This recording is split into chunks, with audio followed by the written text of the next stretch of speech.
Riley, why do you do so much tech news? I never met a tech news I didn't like. It seems like the number of cores we can get on our home PCs has been rising rapidly the past few years, or should I say, rising. That's pretty hardcore. Oh, I love that joke. And it looks like AMD is going to be pushing the envelope yet again. Turns out those leaks about the Threadripper 3990X were true because AMD has now officially announced the chip. It'll arrive next year with 64 physical cores and 128 threads. The chip is also expected to have a TDP of 280 watts, so you'll need quite a bit of cooling horsepower to keep the CPU from getting too hot. Of course, I don't think there's gonna be that huge of a home market for a chip with that many cores, and AMD itself even says they're targeting Hollywood-type content creators with the new release. But you can always buy the chip anyway and create a massive dent in your bank account, as it'll probably go for at least $2,000. You Hollywood types. I mean, it'll be expensive, but it'll be so fulfilling. Like that massive hole in my finances, I did that. Google has responded to a major criticism of its new Stadia cloud gaming platform, which has come under fire since its recent launch for missing features and a relatively small game library. What about the fact that it sucks? There's that too.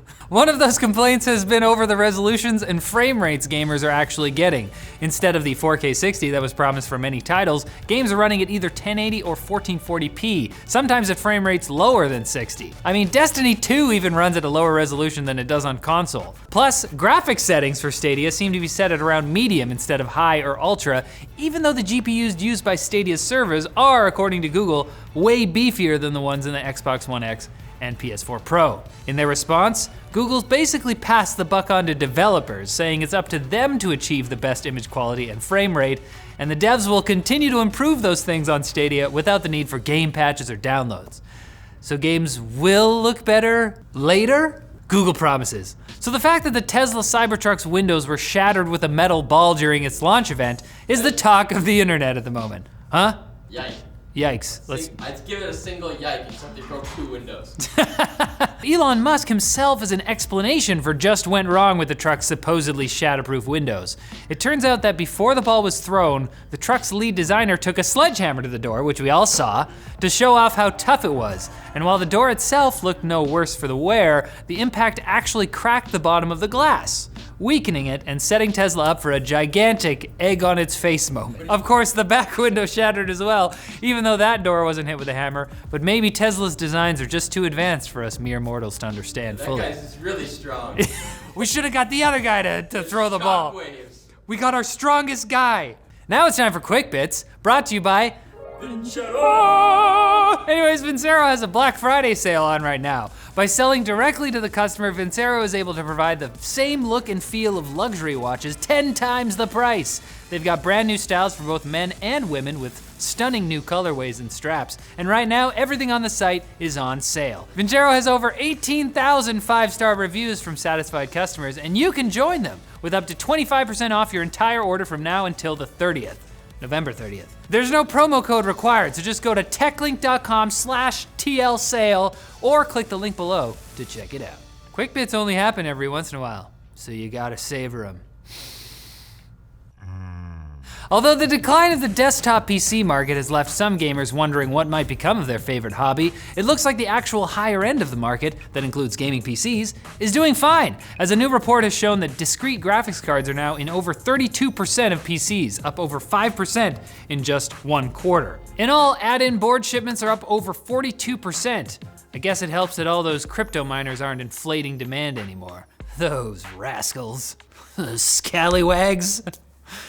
I love John's vocabulary. Wascals. Although Intel has looked like it's given up trying to be a player in the 5G smartphone scene, the company is now going to try and bring 5G to PCs instead. In a partnership with MediaTek, Intel will be creating 5G modems for desktops and laptops, which we should start seeing in 2021 as we hopefully move toward a future without all those messy wires. Maybe Stadia will be a bit better over 5G. I don't know. It can only help. If you're a skilled bug pirate, Google's bug bounty program is now offering a cool $1 million if you can find a weakness in its Titan M security chip, which features inside its Pixel 3 and Pixel 4 smartphones. There are smaller but still quite princely bounties for other Android vulnerabilities, so get hacking, and maybe you won't have to rent out your basement to those weird smelling tenants just to pay your mortgage anymore. Just kidding, this is Vancouver and we are the... You still have to do it, yep. I'm in the basement. If you're living in or visiting London, you may not see Ubers on the streets in the near future. The city has decided not to renew Uber's license as it has a history of operating unlicensed and uninsured vehicles in the area. Uber plans to appeal and can offer rides in the meantime, but if the worst happens, I mean, what will people do? What did you do before Uber? Wait, take a lift? Oh, no! And if you want to snag a decent deal on a well-reviewed mini console, the Sega Genesis Mini can be had for $50 as an early Cyber Monday offer available at a number of major chain stores. It comes with 42 games, but notably, no Sonic 3. Rumor has it that it has something to do with the fact Michael Jackson was involved with the music. I guess he didn't have gamers in mind when he said, "Don't stop till you get enough." Awkward. And we don't want you to stop until you get enough tech news, but that's what we gotta do right now. So come back on Wednesday, and then we won't stop then. Wait, no one invited me to be on Techlinked. Oh, it's too short.